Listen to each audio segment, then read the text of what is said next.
de chasser les esprits impurs et de guérir toute maladie et toute infirmité. Voici les noms des 12 apôtres. Simon appelé Pierre et André son frère, Jacques fils de Zébédée et Jean son frère, Philippe et Barthélemy, Thomas et Matthieu le contrôleur des impôts, Jacques fils d'Alphée et Thaddée, Simon le Zélote et Judas Iscariote celui qui livrera Jésus. Jésus aux apôtres assemblés. N'allez pas vers les païens, n'entrez pas dans les villes des Samaritains, allez plutôt vers les brebis perdues de la maison d'Israël, allez prêcher et dites le royaume des cieux est proche, guérissez les malades, ressuscitez les morts, purifiez les lépreux, chassez les démons, vous en avez reçu gratuitement le don, donnez-le gratuitement. Ne prenez ni or, ni argent, ni monnaie dans vos ceintures, ni de tunique, de rechange, ni un bâton, car l'ouvrier mérite sa nourriture. Dans quelques villes ou villages que vous en priez, informez-vous s'il s'y trouve quelqu'un digne de vous recevoir et demeurer chez lui jusqu'à ce que vous partiez. En entrant dans la maison, saluez-la, et si la maison en est digne, que votre Père vienne sur elle. Mais s'il n'en est pas digne, que votre Père retourne à vous.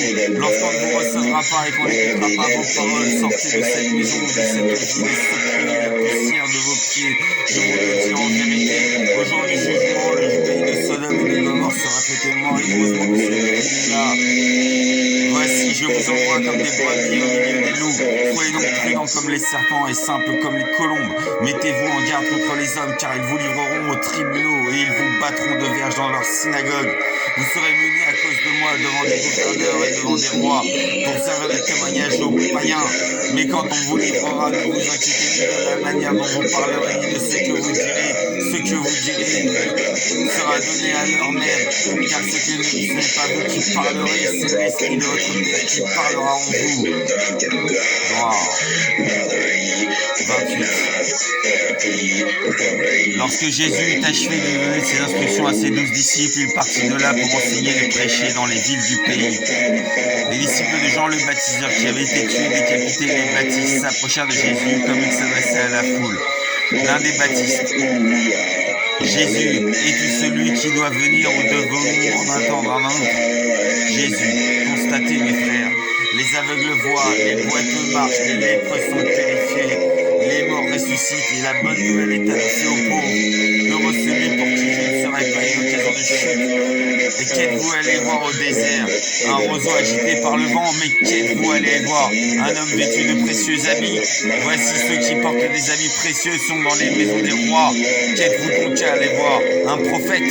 Oui, car Jean était celui dont il était écrit: voici, j'envoie mon messager devant ta face pour préparer mon chemin devant toi. Car tous les prophètes et la loi ont prophétisé jusqu'à Jean, et si vous voulez le comprendre, c'était lui qui devait venir. Et Hérode Antipater l'a traité comme il l'a voulu, il a fait tuer le saint homme. Car Jean est venu mangeant et ne buvant, et les pharisiens et les sadducéens dirent: il a un démon. Le Fils de l'homme est venu mangeant et buvant, et les pharisiens et les sadducéens dirent de lui: c'est un mangeur et un buveur, un ami des publicains et des gens de mauvaise vie. Mais la sagesse a été justifiée par mes œuvres, car je ne suis pas venu à appeler les justes, mais je suis venu afin de sauver les injustes et de les conduire sur le bon chemin. Je te loue, Père, Seigneur du ciel et de la terre, de ce que tu as caché ces choses aux sages et aux intelligents, et de ce que tu les as révélées aux enfants, car en vérité le royaume des cieux leur appartient, et à ceux qui leur ressemblent en esprit.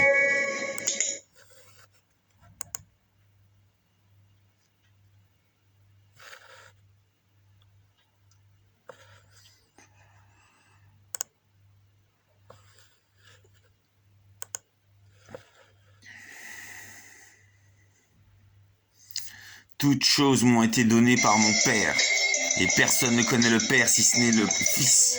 Personne non plus ne connaît le Fils si ce n'est le Père. Et personne ne connaît le Père si ce n'est le Fils et celui à qui le Fils veut le révéler. Venez à moi, vous tous qui êtes fatigués et chargés, et je vous donnerai du repos. Prenez mon joug sur vous et recevez mes instructions, car je suis doux et humble de cœur, et vous trouverez le repos pour vos âmes, car mon joug est doux et mon fardeau léger. Simon-Pierre s'avance vers Jésus. Christ, ta mère et deux de tes frères sont là et veulent te voir. Jésus: mais qui sont ma mère et mes frères, mes disciples qui reçoivent la parole? Voilà ma mère et mes frères. Noir. 29. Dès l'aurore, de nouveau, Jésus fut là dans le temple, et tout le peuple venait à lui, et s'étant assis, il les enseignait. Or les scribes et les pharisiens amenèrent une femme surprise en adultère, et la plaçant au milieu, ils dirent à Jésus: Maître, cette femme a été surprise en flagrant délit d'adultère. Or, dans la loi, Moïse nous a prescrit de lapider ces femmes-là. Toi donc, que dis-tu » Il disait cela pour le mettre à l'épreuve, afin d'avoir matière à l'accuser. Mais Jésus, se baissant, se mit à écrire avec son doigt sur le sol. Comme il persistait à l'interroger, il se redressa et leur dit « Que celui d'entre vous qui est sans péché lui jette le premier une pierre. » Et se baissant de nouveau, il écrivait sur le sol. Mais eux, entendant cela, s'en allèrent un à un, à commencer par les plus vieux, et il fut laissé seul avec la femme, toujours là au milieu. Alors se redressant, Jésus lui dit « Femme, où sont-ils? Personne ne t'a condamné ?» Elle dit « Personne, Seigneur. » Alors Jésus dit « Moi non plus, je ne te condamne pas. Va désormais, ne pêche plus. » Oh. 30. Comme Jésus prêchait et accomplissait des miracles, la foule se dit « C'est vraiment le prophète que nous attendions. » Et ses fidèles voulurent le déclarer roi d'Israël. Mais Jésus refusa et il s'enfuit seul dans la montagne. Le soir tombait. Les apôtres qui étaient présents renvoyèrent la foule et prirent la barque avec laquelle ils étaient arrivés pour traverser la mer de Tibériade. Jésus ne les avait pas encore rejoints. Après avoir ramé environ 25 ou 30 stades, voici que les apôtres virent Jésus marchant sur l'eau et venant à leur rencontre. Ils furent effrayés, mais le Christ les rassura en disant « C'est moi, c'est moi !»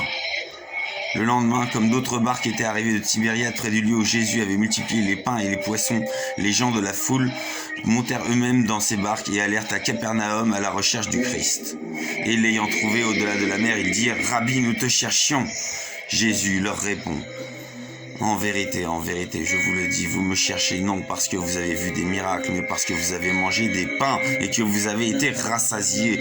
Travaillez non pour la nourriture qui périt, mais pour celle qui subsiste pour la vie éternelle et que le Fils de l'homme vous donnera, car c'est lui que le Père, que Dieu lui-même a marqué de son sceau. » Un fidèle s'avance. Que devons-nous faire pour accomplir les œuvres de Dieu? Jésus. L'œuvre de Dieu, c'est que vous croyez en celui qu'il va envoyer. En vérité, je vous le dis, Moïse ne vous a pas donné le pain du ciel, mais mon Père vous donne le vrai pain du ciel, car le pain de Dieu, c'est celui qui descend du ciel et qui donne la vie au monde. La foule. Oh oui, donne-nous toujours de ce pain, Messie. Jésus. Je suis le pain de vie. Celui qui vient à moi n'aura jamais faim, et celui qui croit en moi n'aura jamais soif. Mais je vous l'ai dit, vous m'avez vu, et vous ne croyez point. Tous ceux que le Père me donne viendront à moi, et je ne mettrai pas dehors celui qui vient à moi. Car je suis descendu du ciel pour faire non ma volonté, mais la volonté de celui qui m'a envoyé. Or la volonté de Dieu, c'est que je ne perde aucun de ceux qu'il m'a donnés, mais que je les ressuscite au dernier jour. La volonté de mon Père, c'est que quiconque voit le Fils et croit en lui ait la vie éternelle, et je le ressusciterai au dernier jour. Un Hébreu le harangue. Mais nous connaissons ton père, Joseph, et ta mère, Marie. Pourquoi dis-tu que tu viens du ciel? Jésus. Vos pères ont mangé de la manne dans le désert et ils sont morts. C'est ici le pain qui descend du ciel afin que celui qui m'en mange ne meure point. Et le pain que je donnerai, c'est ma chair et que je donnerai pour la vie du monde. Les Hébreux murmurent entre eux. Comment peut-il me donner sa chair à manger? Jésus reprend. Ne murmurez pas entre vous. En vérité, je vous le dis, si vous ne mangez la chair du Fils de l'homme, si vous ne buvez son sang, vous n'avez point la vie en vous-même. Car ma chair est vraiment une nourriture et mon sang est vraiment un breuvage. Si vous faites cela, vous demeurerez en moi et je demeurerai en vous. Cela vous scandalise-t-il? C'est l'esprit qui vivifie. La chair ne sert à rien. Les paroles que je vous ai dites sont esprit et vérité. Mais il y en a ici qui ne croient point. En vérité, l'un de vous ici est un démon et me livrera.